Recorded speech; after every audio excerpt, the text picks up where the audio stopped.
Eh, untuk slide PPT-nya saya kirim di chat ya, Dek ya. Barangkali mau dibuka dulu untuk nanti dicoret-coret untuk bikin catatan. Monggo. Sudah adakah di chat? Belum ada. Sudahkah?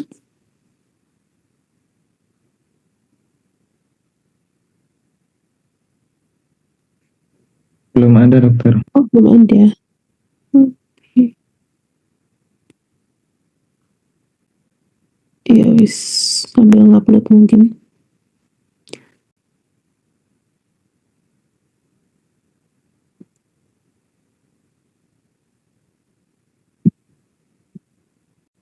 Ya, kita mulai dulu aja. Jadi, oh ya, saya ingatkan nanti akan ada kuis ya di akhir. Jadi tolong diperhatikan. Oke, kita akan mempelajari mengenai anatomi dari abdomen, di mana abdomen itu adalah regio yang terbentang di batang tubuh ini, ya, di terang itu batang tubuh, di antara diafragma di sini, di atas, dan di bawah dibatasi oleh pintu atas panggul atau pelvic inlet. Hampir semua isinya abdomen itu adalah soft tissue atau jaringan lunak, dengan hanya ada sedikit sekali apa ini namanya, tulang yang melindungi, ya, makanya disebutkan di sini little bony framework. Jadi cuman ada sedikit tulang, beda sama rongga toraks yang memang dilindungi oleh ada sternum, ada iga, ada tulang belakang. Kalau di abdomen itu hanya dilindungi oleh sedikit aja yang vertebra yang di bagian belakang sini. Karena itu common abdominal problem kayak nyeri, apa namanya, ada trauma-trauma sampai penetrating trauma itu sangat mudah mengenai organ-organ yang ada di abdomen. Gitu. Kemudian untuk osteologinya, kalau osteologinya abdomen nanti kayaknya tidak sebanyak yang lain ya, karena isinya cuma tulang belakang aja. Jadi osteologinya abdomen ini cuma dari thoracic cage yang merupakan batas atas, sangkar toraks yang merupakan batas atas, yang nanti akan melindungi hepar di sini. Kemudian ada vertebra lumbalis. Kemudian nanti di batas bawah akan ada os pelvis. Nah, ini semua nanti ini dipelajari di kardiorespi, yang pelvis ini dipelajari di apa namanya, reproduksi. Jadi nggak akan dipelajari di abdomen. Terus berikutnya kita akan mempelajari mengenai anatomi di permukaan abdomen. Jadi karena tidak ada tulang yang melindungi di bagian depan sini, karena itu kita bisa merasakan mempalpasi yang ada di dalam abdomen, gitu ya. Nah, kita mulai dulu dari penunjuk permukaan abdomen yang bisa kita raba dari permukaan abdomen. Ini ada yang namanya processus xiphoideus, ujung dari osternum. Ya, ini adalah tulang rawan tipis yang merupakan ujung paling bawah dari sternum. Dia bisa diraba dari lekukan, dimulai dari ini tepi dari iga, kemudian diraba sampai batas air. Nah, disinilah tempatnya processus xiphoideus. Kemudian ada arcus costae yang merupakan pinggir bawah, tepi bawah dari toraks yang merupakan batas juga antara toraks dan abdomen. Kemudian di sini ada crista iliaca, ya, batas bawah dari abdomen, batas dari abdomen dengan rongga pelvis.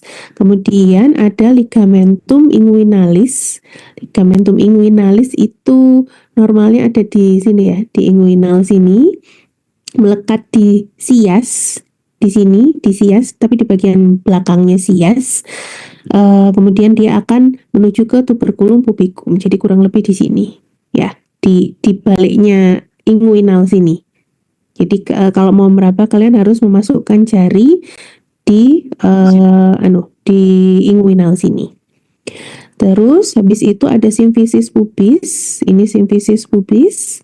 Ini adalah sendi cartilaginosa, ya. Jadi bukan tulang, bukan apa, ini sendi karena merupakan sambungan dari dua tulang. Kemudian ada linea alba. Ini garis tengah ini adalah jaringan fibrosis, pita fibrosis yang berasal dari simfisis pubis ini sampai ke processus xiphoideus. Ini adalah persatuan atau aponeurosis dari tendon-tendon otot-otot yang ada di dinding depan abdomen. Kemudian ini ada umbilicus. Umbilicus ini terletak di sepertiga bawah dari linea alba. Posisinya bisa tidak tetap, tergantung individunya ya. Tergantung dari komposisi lemak tubuh dari individu, komposisi lemak sama otot dari individu. Terus ini sebenarnya adalah jaringan parut ya, tempat umbilicus lepas, tempat plasenta lepas, tempat perlekatan plasenta pada fetus. Nah, ketika lepas dia meninggalkan jaringan parut ini. Kemudian ini ada linea semilunaris. Kalau pada orang yang well trained, yang ototnya terbentuk dengan baik, ini akan tampak ya. Ini adalah linea semilunaris. Letaknya di lateral bawah dari ini, yang six pack ini adalah musculus rectus abdominis. Kursor saya kelihatan nggak, Dek? Saya kelihatannya. Yes. Kemudian untuk kepentingan klinis, untuk mempermudah penegakan diagnosis juga, maka abdomen itu dibagi menjadi regio-regio. Ya, yang ini yang 9 regio. Pembagiannya vertikalnya ini melalui sias, spina iliaca anterior superior ini ya, melalui sias ke atas. Kalau yang garis horizontalnya ini melalui tuberculum ischiadicum, ini kiri kanan. Kemudian yang atas ini melalui vertebra lumbalis 5. Ya, gambaran organ yang ada di baliknya kalian bisa lihat sendiri di sini. Yang tengah ini jelas regio umbilicus ya. Isinya adalah umbilicus, kemudian small intestine sama duodenum di sini. Kemudian ini ulu hati, ini namanya epigastrik, regio epigastrium. Kiri kanannya epigastrium ini namanya hipokondria kiri kanan. Kiri kanannya umbilicus namanya lumbal. Kemudian di bawahnya umbilicus hipogastrik. Hati-hati ketukar sama hipokondriak ya. Yang atas nih hipokondriak, yang bawah hipogastrik. Kemudian regio inguinal ini namanya iliaka, kiri kanan. Nah, ini yang tadi ya. Garis vertikalnya diambil dari sias, kemudian garis horizontalnya diambil dari tuberculum ischiadicum sama setinggi vertebra lumbalis 5. Jadi sebenarnya pembagiannya enggak pas seperti ini, sama sisi sama luasnya sama. Ini yang sebenarnya seperti ini ya. Jadi ini epigastrik, lumbal, yang tengah lebih kecil daripada yang atas sama yang bawah. Nah, selain pembagiannya 9 regio, ada yang pembagiannya hanya 4 regio, yang itu cuman right upper quadrant, right lower quadrant, right upper, right lower, left upper sama left lower. Ya, organ-organnya sama, bayangannya kayak tadi. Ini pembagiannya. Ini yang organ-organ yang ada di baliknya. Kalau yang 4 regio ini garisnya yang melaluinya di umbilicus ya, untuk membagi menjadi 4 regio. Oke, kita masuk ke abdominal wall. Yang bagian depan itu nanti akan disusun oleh 7 layer, yaitu kulit. Kemudian di bawahnya kulit ada fascia yang superficial. Kemudian di bawahnya lagi ada fascia yang deep, yang profunda. Kemudian di bawahnya baru ada otot. Lalu di bawahnya otot ada fascia transversalis. Bawahnya lagi ada fascia lagi extraperitoneum. Baru yang di bawahnya lagi ada peritoneum parietalis yang meliputi dari organ-organ yang ada di abdomen. Oke, yang pertama kulit dulu. Kulit itu loosely attached itu ya, terikat dengan tidak tegang ya, sehingga konsistensi dari abdomen itu supel ketika dipegang, kecuali nanti di umbilicus, karena umbilicus itu adalah jaringan parut, maka dia nggak nempel di umbilicus, karena sebenarnya umbilicusnya sendiri adalah kulit yang defect karena dia jaringan parut. Kemudian ini nerve supply, arteri sama vena. Jadi untuk inervasi dinding depan abdomen itu diperankan utamanya oleh nervus cutaneus, nervus thoracius sama iliohypogastrik dan ilioinguinalis. Ya, kalau nervus cutaneusnya ini asalnya dari rami anterior nervus vertebra thoracalis 6 sampai dengan nervus lumbalis 1. Kalau nervus thoracius itu asalnya dari intercostalis yang 5 terbawah sama subcostalis yang 5 terbawah. Kalau dua nervus ini di pinggang ini ya. Jadi yang ini memperdarai daerah tengah kulit di bagian tengah dari abdomen, ini di bagian atas dari abdomen. Nah, yang ini nanti akan memperdarai daerah pinggang, iliohypogastricus sama ilioinguinalis. Seperti ini. Ini di daerah tengah, ini yang berasal dari vertebra thoracalis sama lumbalis. Ya, ini yang iliohypogastrik sama ilioinguinal.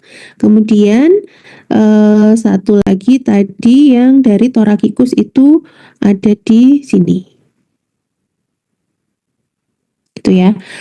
Ini kaitan klinisnya apa? Ini nanti untuk untuk anestesinya, Dek. Jadi kalau misalnya mau buka appendix, nanti kalian bisa lihat di Snell ya. Itu nanti yang diblok di sini sama di sini karena nanti memperdarahinnya sampai ke sini. Kalau mau bukanya sampai atas, maka yang diblok titiknya ada di 1, 2, 3, 4 sini. Gitu. Nanti kalian bisa lihat di Snell. Kaitannya nanti untuk anestesi bloknya. Kemudian untuk arteri untuk dinding anterolateral dari abdomen itu diperdarai oleh arteri epigastricus, arteri intercostalis, sama arteri epigastricus yang superficial. Kalau venanya cuman nanti drainasenya cuman menuju ke dua arah, yang upper abdominal wall itu nanti ke vena axillaris lewat thoracica lateralis. Kalau yang dari dinding abdomen bagian bawah itu nanti menuju ke vena femoralis. Jadi yang atas itu menuju ke aksila, yang bawah itu nanti menuju ke femur. Ya. Oke, ini ya. Yang bagian umbilikus ke atas itu nanti akan menuju ke aksila tapi melewati vena thoracica lateralis. Yang bagian ke bawah itu nanti akan menuju ke vena femoralis melalui banyak vena ya, superficial, epigastrika, lumbalis, tapi nanti akan ke bawah semua gitu. Oke, kita masuk ke fasianya. Di bawah kulit ada fasia. Fasianya yang di bawah kulit ada dua, yang superficialis sama yang profunda. Yang superficial itu nanti dibagi dua lagi. Ada yang di bawah kulit langsung. Ya, ini yang di bawah kulit langsung. Ini namanya fasia Kemper. Fasia Kemper ini nanti akan lanjut ikut lemak-lemak subkutan di bagian tubuh lain, dan ini yang bisa menjadi sangat tebal pada pasien-pasien yang gemuk, bahkan bisa menjadi tebal kurang lebih 8 cm pada pasien-pasien yang gemuk. Kemudian di bawahnya fasia Kemper ini nanti akan ada lapisan membranosa yang tipis ya. Kemudian lapisan membranosa yang tipis ini nanti ke atas dia nanti akan hilang setelah ketemu diafragma. Jadi nanti dia akan masuk ke dalam diafragma dan menghilang. Yang bawah ini nanti akan membentuk bulatan untuk tempatnya skrotum, spermatic cord, kemudian pada wanita ya labia mayor sama minor gitu. Ini yang di bawah namanya, yang di bawah yang langsung di bawahnya fasia Kemper namanya fasia scarpa. Ya, ini fasia scarpa di bagian depan. Nah, fasia scarpa ini nanti akan menuju ke atas menghilang ke diafragma ya, fasia scarpanya ya. Ke bawah dia nanti akan bersatu sama badannya penis atau klitoris pada perempuan. Kemudian dia nanti akan melanjutkan diri membentuk kantong. Nah, setelah membentuk kantong di sini, di bagian belakang ini, dia nanti akan membentuk fascia coles. Jadi yang di depan ini adalah fascia scarpa, yang di belakang ini adalah fascia coles. Ya. Kemudian di bawahnya dari fascia scarpa dan fascia coles itu ada yang namanya fascia profunda. Yaitu adalah setipis ini juga ya, sama-sama jaringan ikat yang tipis, tapi dia menyelubungi otot-otot yang ada di abdomen. Nanti kita akan belajar pas belajar di otot-otot abdomen yang profunda ini. Jadi kita masuk ke otot-ototnya.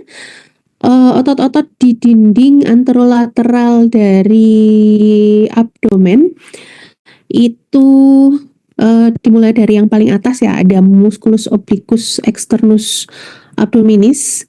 Di bawahnya lagi ada musculus obliquus internus abdominis.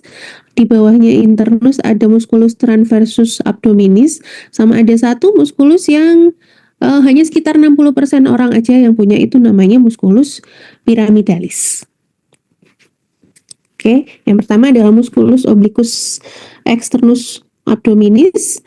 Ini adalah otot yang lebar, tipis, origonya dari sisi luar koste, 8 koste terbawah, lalu menyebar kayak kipas gini untuk berinsersio di processus xiphoideus sampai ke simfisis pubis ini. Ya, jadi dia nanti sebenarnya juga akan berinsersio di linea alba. Ya, sebagian besar serabutnya ini nanti akan berinsersio di garis tengah sini di linea alba. Cuman kalau di kulit tadi namanya linea alba ya, di petunjuk permukaan. Tapi di dalamnya kulit ini namanya aponeurosis. Tempat penyatuan dari tendon-tendon muskulus di bagian tengah ini namanya aponeurosis. Terus dia akan berjalan terus ke bagian bawah. Nah, di bagian posterior ini, di bagian posterior di belakang sini ya, di bagian belakang sini, di bagian posteriornya sini, ini nanti akan ada defect. Defect itu apa? Ada bolongan ini berbentuk segitiga ini. Ya, ini namanya annulus inguinalis superficialis. Jadi dia tidak menutupi seluruh bolongan dari crista iliaca sampai ke pubis ini, dia tidak menutupi seluruhnya, ada defect, ada bolongan di sini. Ini namanya annulus inguinalis superficialis. Lalu di atasnya annulus inguinalis superficialis itu nanti otot ini akan melipat ke dalam ya. Akan ada lipatan, ini nanti membentuk ligamentum inguinale ini. Nah, ligamentum inguinale ini terbentang antara sias spina iliaca anterior superior sampai ke tuberculum pubicum. Ya, ini ligamentum inguinale. Kemudian di bagian, ya kenapa? Kalau misalnya ada yang nggak jelas nanti saya langsung disela aja ya. Lalu di ujung inferior dari ligamentum inguinale ini nanti akan melekat fascia profunda yang nanti melanjutkan diri ke paha, itu namanya fascia lata. Oke, lanjut, ini adalah gambaran dari ligamentum inguinale-nya itu tadi ya. Ada defect berbentuk segitiga yang tadi di sini tuh. Nah, ada defect berbentuk segitiga, ini adalah annulus inguinalis superficialis. Ini di sini. Kalau lihatnya dari depan di sini. Jadi ada di selangkangan, tidak sebesar gambar itu tadi ya. Ini loh. Nah, ini adalah annulus annulus inguinalis superficialis. Ini musculus obliquus externusnya. Ya. Annulus superficialis itu tadi, itu nanti bisa menjadi salah satu jalan keluar dari hernia. Jadi usus-usus itu nanti bisa keluar dari sini, bisa keluar dari yang sini, ini yang interna. Nah, ini nanti yang dibentuk oleh obliquus internus. Oke, selanjutnya adalah musculus obliquus internus, sama masian berbentuk seperti lembaran, terletak di bawah dari musculus obliquus externus. Ya, dia berasal dimulainya dari fascia lumbalis, jadi dari bawah menyebar ke bagian atas. Jadi kalau tadi yang eksternus itu kan berasal dari iga, kemudian menyebar ke bawah ya. Yang ini berasal dari fascia lumbalis di sini, kemudian menyebar mengarah ke atas, ke medial dan ke atas. Dia berinsersio di sini di tepi-tepi bawah dari 3 koste paling bawah ya, kemudian di processus xiphoideus, kemudian lanjut ikut menempel di bawahnya linea alba di aponeurosis ini sampai ke simfisis pubis. Kemudian ini dia nanti juga akan melekat di tuberculum pubicum sampai ke sias sini. Nanti sama-sama akan membentuk ligamentum inguinale dengan musculus obliquus externus. Cuman nanti si apa ini namanya musculus obliquus internus ini nanti kan akan ini ya, dia nanti akan dilewati oleh funiculus spermaticus kalau pada laki-laki ya. Dia nanti si funiculus spermaticus nanti akan lewat sini, ikut membawa sebagian dari serabut-serabut yang ada di sini.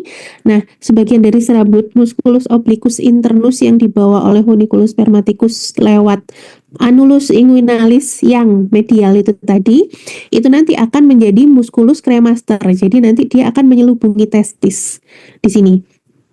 Serabutnya akan dibawa sampai ke sini, nanti akan menyelubungi testis. Jadi musculus cremaster nanti kalian akan pelajari di urinari.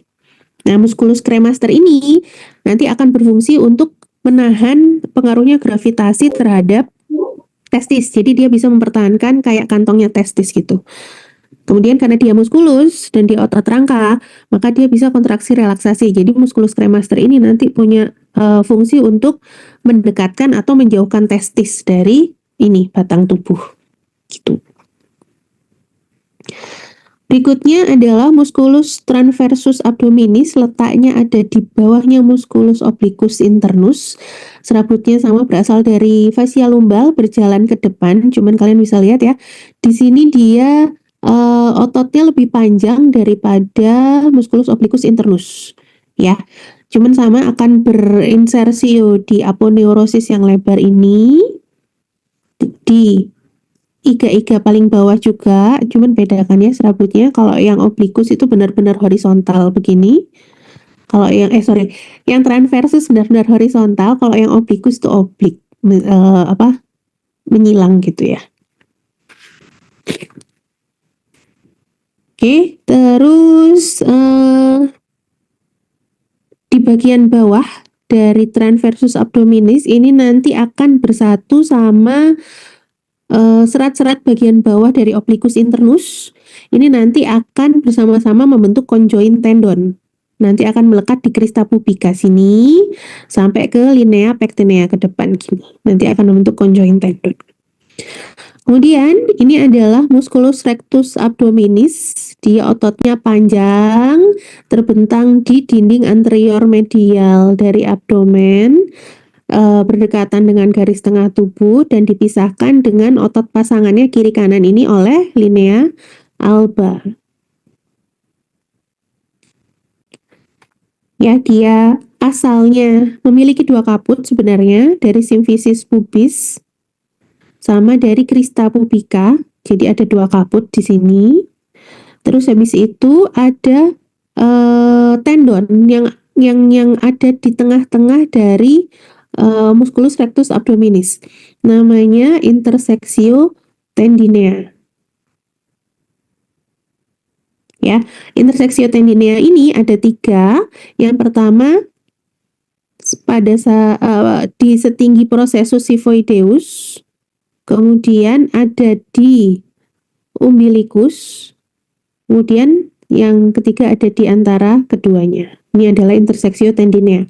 Nah, karena adanya interseksio tendinea ini, maka ketika otot ini berkontraksi pada otot yang terbentuk dengan bagus, maka akan ada gambaran khas yaitu six pack di sini. Kemudian karena di sini ada otot, kemudian di kiri kanannya ini tidak ada otot, maka ketika dia kontraksi akan ada pengerutan ya, sehingga akan ada bentukan yang ini tadi. Mana tadi yang di depan? Nah, akan ada pengerutan ini. Nah, ini namanya linea semilunaris.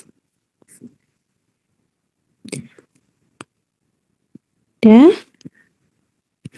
Berikutnya apa lagi? Musculus rectus ini nanti akan sama-sama berinsersio di aponeurosis ya, di bawahnya linea alba, di bawah aponeurosis. Kemudian dia nanti akan dilingkupi juga oleh fascia. Nah, fascianya dia ini nanti akan bersama-sama dengan fascia otot yang lain nanti akan membentuk yang namanya rectus sheath atau vagina musculi recti abdominis. Nanti ada gambarnya di belakang. Nah, ini adalah otot yang paling kecil di dinding anterior abdomen. Seringkali nggak ada, katanya malah cuma sekitar 60% orang aja yang punya musculus pyramidalis ini. Asalnya dari permukaan anterior dari pubis. Kemudian pendek aja dia menuju ke linea alba untuk berinsersio di sini. Gunanya untuk menahan supaya linea alba ini tetap pada tempatnya ketika terjadi fleksi dari tubuh terhadap paha, fleksi dari sumbu tubuh terhadap paha. Jadi kalau pas begini linea albanya nggak begar gitu. Kayak ini yang tadi rectus sheath atau vagina musculi recti abdominis itu adalah jaringan fibrosis yang kayak amplop yang menyelubungi muskulus-muskulus yang ada di abdomen. Ya, dia memiliki dua dinding anterior sama dinding posterior. Di sini kalian bisa lihat ya, ini adalah secara diagramatis bagaimana si rectus sheath ini ada di paling atas tadi kulit ya. Kemudian di bawahnya ada fascia Camper yang tebal ini, yang lapisan lemah ini fascia Camper. Di bawahnya ada fascia Scarpa. Nah, di bawahnya ini baru rectus sheath. Di bawahnya rectus sheath baru si otot-otot ini tadi. Kalian bisa lihat di sini otot-otot ini masing-masing dibungkus oleh fascianya satu-satu ya. Kemudian fascia-fascia dari obliquus externus, obliquus internus sama transversus abdominis ini nanti akan menjadi satu sama amplopnya rectus. Kemudian nanti akan menjadi satu di linea alba. Ya. Gitu. Terus komposisinya rectus sheath ini akan berbeda-beda tergantung pada ketinggian lokasinya. Kayak di atas koste sini, itu dinding anteriornya itu nanti dibentuk oleh aponeurosis obliquus externus aja. Ini yang di bawah dan nggak ada gambarnya kalau yang pertama. Jadi ada 3 komposisi dari rectus sheath tergantung ketinggian abdomen. Yang masih setinggi koste sini, ini bagian anteriornya itu dibentuk oleh jaringan fibrosis yang menyelimuti musculus obliquus externus, dan posteriornya langsung dibentuk oleh dinding belakang dari toraks. Dinding posterior dari toraks, jadi dibentuk oleh vertebra thoracalis.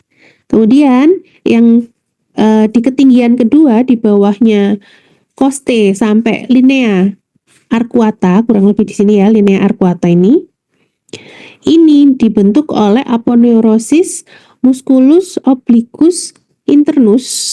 Nah, ini obliquus internus yang nanti akan menuju ke atas untuk bersatu sama jaringan fibros dari musculus rectus di ketinggian sini. Ya, dinding anteriornya dibentuk oleh musculus obliquus internus, externus sama musculi recti. Dinding posteriornya dibentuk oleh transversus abdominis sama musculi recti. Kalau yang di bawah, di sini di bawahnya linea arcuata, itu dinding anteriornya dibentuk oleh selubung dari ketiga muskulus itu. Jadi ini ada musculus obliquus externus, internus, transversus, ini nanti akan nyambung jadi satu, kemudian bersatu sama pembungkusnya musculus rectus gitu. Oke, terus sudah. Nah, ini adalah ringkasannya, muskulus-muskulusnya, origo insertio, inervasinya oleh siapa, sama ketika dia kontraksi, relaksasi, dia gunanya apa. Ya, oke. Fungsinya, fungsi dari muskulus-muskulus di dinding anterolateral dari abdomen, ini sebenarnya untuk memfleksikan sama untuk merotasikan dari batang tubuh ya. Di sini kalian bisa lihat ini arah dari panahnya ini menunjukkan bagaimana tubuh nanti akan bergerak ketika otot-otot itu berkontraksi. Jadi yang musculus obliquus ya, musculus obliquus itu fungsinya untuk memfleksikan dari batang tubuh sama untuk merotasikan. Jadi pinggang bisa muter ke kiri kanan sama bisa membungkuk gitu. Itu adalah salah satunya karena musculus obliquus baik externus atau yang internus. Kalau yang rectus itu untuk ini memfleksikan dari batang tubuh sama untuk menstabilisasi dari pelvis. Kenapa? Karena dia memiliki dua kepala itu tadi ya, yang satu berasal dari sini, yang satu berasal dari sini. Sehingga ketika dia merunduk begini, pelvisnya, simfisis pubisnya itu nggak buka, tapi tetap nyatu. Nah, itu nanti akan dibantu oleh musculus pyramidalis. Ya. Kemudian muskulus-muskulus yang ada di dinding anterolateral ini dia juga memiliki peran dalam respirasi karena ketika inspirasi dia akan membantu diafragma untuk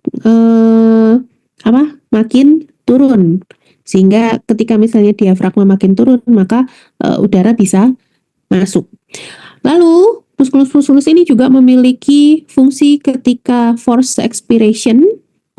Jadi dia nanti akan dengan sengaja kontraksi, kemudian langsung dilepas dengan tiba-tiba, sehingga dengan tiba-tiba juga mendorong diafragma ke atas ya, sehingga terjadilah force expiration, dan keadaan itu terjadi pada saat kondisi batuk.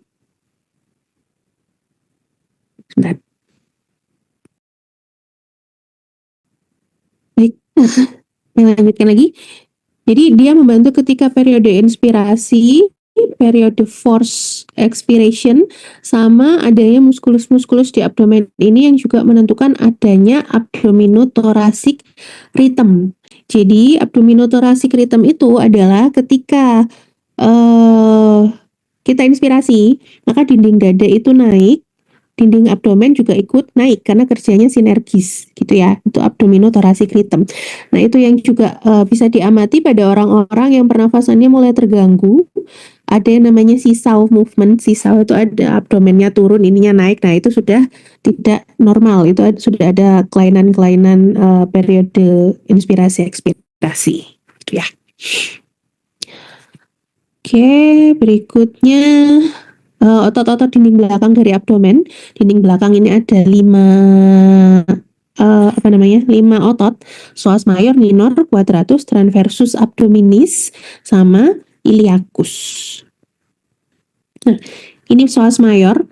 Psoas major itu asalnya dari pangkal processus transversus ini yang kayak sayap ini. Nah, pangkalnya ini dia keluar, kemudian pinggir-pinggir dari korpus vertebra ya, lalu berjalan turun ke arah lateral sini, meninggalkan dinding abdomen, masuk ke dinding pelvis, masuk ke tungkai, lalu berinsersio di trochanter minor dari femur. Jadi otot ini cukup panjang ya. Kemudian yang psoas minor ini ototnya lebih kecil dari yang mayor, tendonnya lebih panjang tapi letaknya lebih anterior. Ini psoas mayor, ini psoas minor. Kadang-kadang juga tidak ditemukan pada manusia atau malah ditemukannya unilateral aja gitu ya. Jadi tadi yang piramidalis juga tidak selalu ditemukan pada manusia, yang ini juga tidak selalu ditemukan, atau kalaupun ditemukan kadang cuma ada satu aja, nggak sepasang gitu ya. Psoas mayor ini nanti diselubungi oleh selubung fibrosa juga. Jadi sama kayak yang dinding anterior yang diselubungi oleh kayak amplop dari jaringan fibrus gitu. Yang posterior ini juga tiap ototnya diselubungi oleh jaringan fibrus. Nah, jaringan fibrus ini di bagian belakang nanti akan bersatu sama fascia lumbalis dan menebal membentuk ligamentum arcuatum medialis untuk yang psoas mayor. Ya, ini psoas mayor di bagian belakang akan bersatu sama fascia lumbalis dan nanti akan membentuk ligamentum arcuatum medialis. Kemudian ada musculus quadratus lumborum, sesuai namanya quadratus, dia segi 4. Ya, quadratus lumborum, ototnya datar, berbentuk segi 4, ada di sepanjang kolumna vertebralis.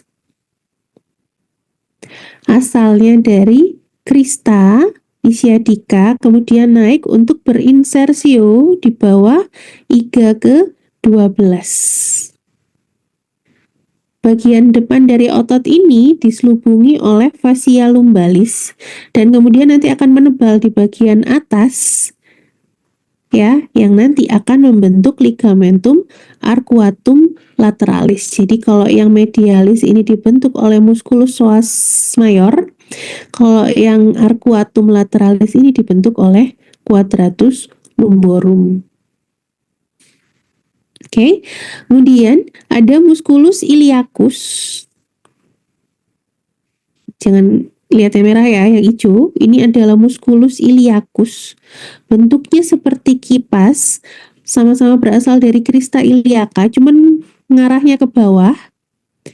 Lalu bersama-sama dengan musculus psoas mayor, dia nanti akan berinsersio di trochanter minor.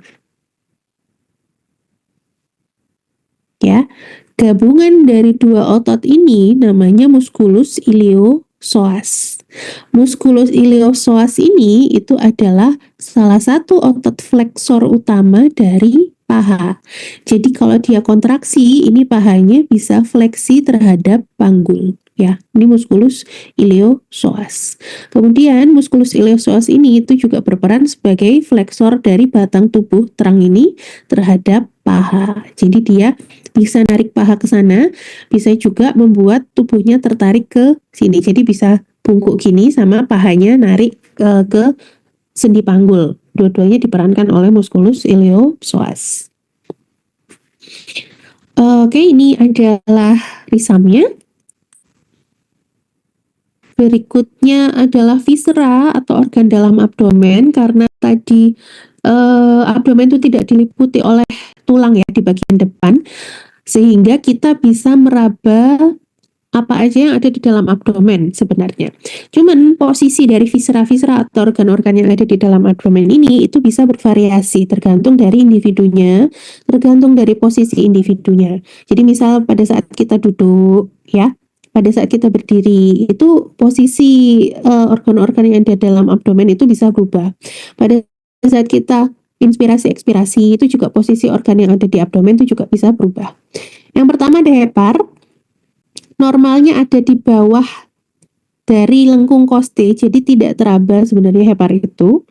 Cuman pada orang-orang yang well trained, yang kurus banget atau orang-orang yang well trained itu kemungkinan masih bisa diraba kurang lebih 1 jari di bawah koste. Tapi kalau pada orang yang obesitas, pada ibu hamil itu biasanya sudah nggak keraba ya livernya.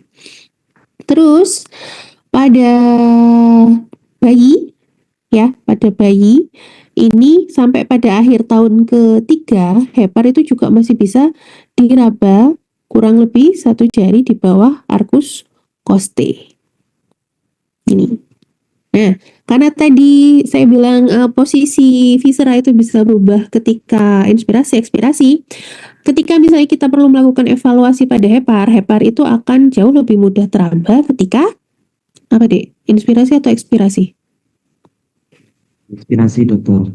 Jadi inspirasi, soalnya diafragmanya kan dia turun ya, heparnya juga ikut turun, sehingga biasanya kalau kita memang mau mengevaluasi hepar, kita akan nyuruh pasiennya untuk tarik nafas dalam, diafragmanya mendorong hepar ke bawah. Nah, ini jari kita bisa meraba heparnya gitu. Kemudian ada vesica velea ini atau gallbladder atau empedu. Ini fundusnya terletak di ujung kartilago costae ke-9. Ya. Jadi ujung kartilago costae ke-9 tuh sedikit di bawahnya processus xiphoideus ya. Sama juga bisa teraba, nggak bisa teraba, tapi kalau misalnya pas ada pembengkakan, ada infeksi, ada sumbatan batu gitu, kita letakkan jari di situ, kemudian orangnya kita minta untuk inspirasi dalam, ada titiknya, saya lupa. Ada titiknya di sini ya. Jadi ketika kita lakukan palpasi dalam, kemudian orangnya disuruh tarik nafas, kemudian kita masuk gitu, orang yang kesakitan di titik itu di bawahnya kartilago costae ke-9 itu, maka kemungkinan besar memang ada iritasi atau infeksi atau ada sumbatan di gallbladdernya gitu. Lalu ada lien.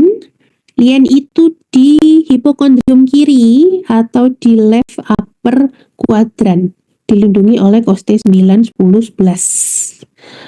Dewasa normal lien tidak bisa diraba, tapi pada bayi ini ujung bawah lien itu masih bisa teraba di bawahnya arcus costae yang sebelah kiri.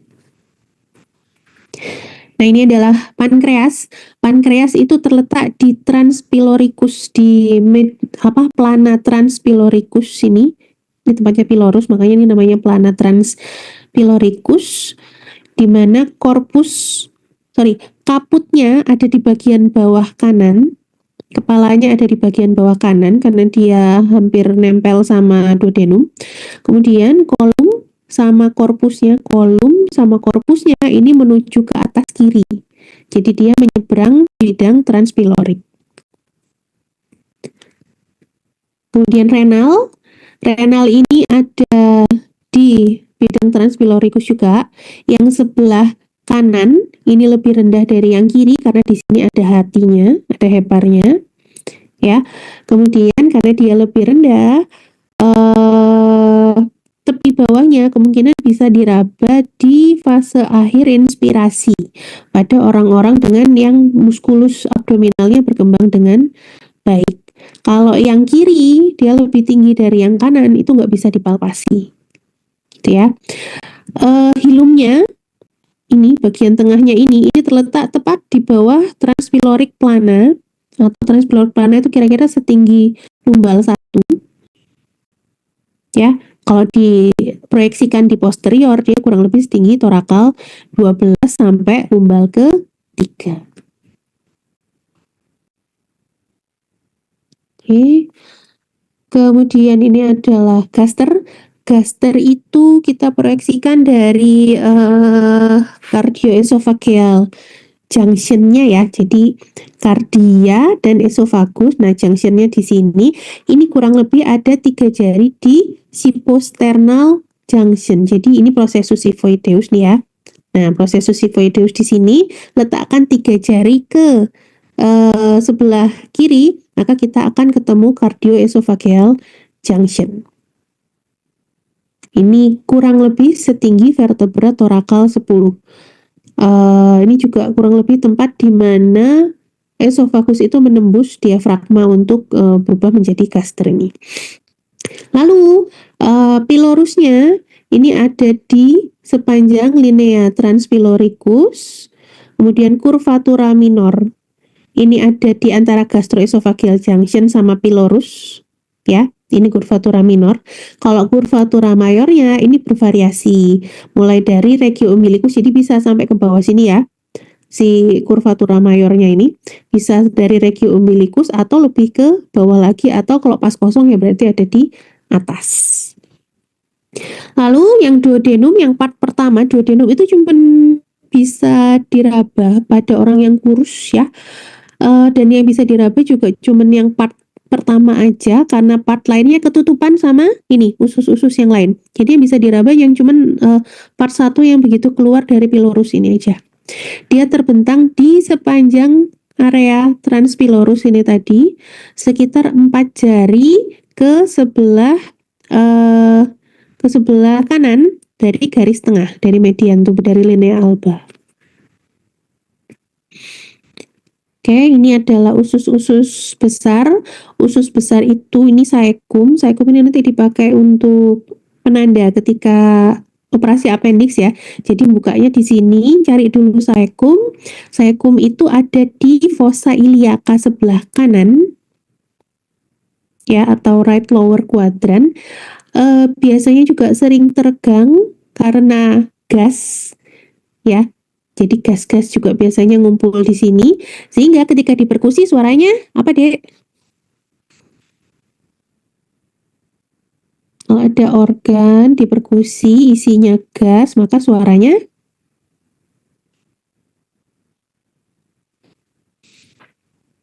apa?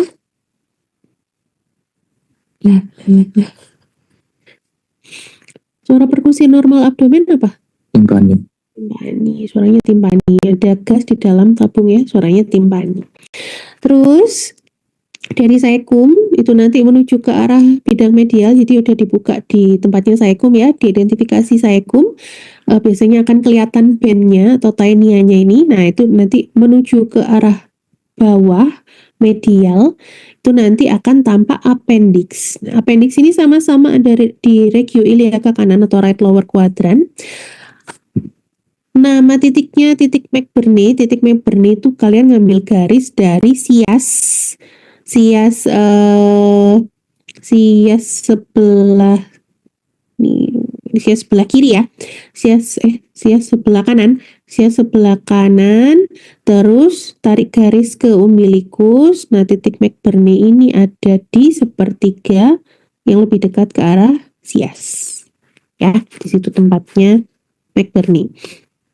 Terus habis itu naik lagi, ini ada kolon ascendent, terus ini yang menyilang ini namanya kolon transversum, dan yang ke bawah namanya kolon descendent. Nah, itu tadi si duodenum, yeyunum, ileum itu tertutup oleh kolon-kolon ini sehingga tidak bisa dipalpasi. Ya. Berikutnya adalah vesika urinaria sama uterus gravid. Ini tidak saya bahas lebih lanjut ya, karena nanti yang uterus gravid ini masuk di repro, yang vesika urinaria juga masuk di urinari. Cuman ketika VU penuh sama ketika uterus itu ada isinya, maka dia akan bisa ikut dipalpasi di rongga abdomen, di mana VU vesika urinaria itu terletak paling dekat dengan dinding abdomen ya, di depan sini. Nah pada perempuan di belakangnya VU itu ada uterus, sehingga kalau misalnya ada isinya gravid gitu, maka uterus ini juga bisa melewati rongga pelvis dan bisa kita palpasi di rongga abdomen. Ya wis, ini untuk visamnya, struktur yang ada di anterior abdomen, anterolateral, isinya apa aja, inervasi aliran limfenya juga, arah aliran limfenya, terus vaskularisasi. Nah, vaskularisasi ini untuk organ-organ dalam, nanti aja ikut untuk yang part 2. Jadi kalau untuk organ dalam sebenarnya tergantung dari asalnya ya. Kalau yang foregut itu nanti akan divaskularisasi oleh arteri coliaca.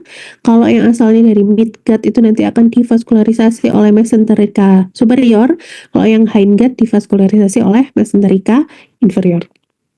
Jadi ini yang foregut nanti potongannya di bawah hepar sama di bawah hepar, di atasnya hepar ke atas itu di foregut. Kemudian yang ini potongannya di sini ya, ini punyanya midgut, nah yang ini punyanya hindgut. Wes, itu untuk apa namanya, anatomi dari dinding abdominal. Apakah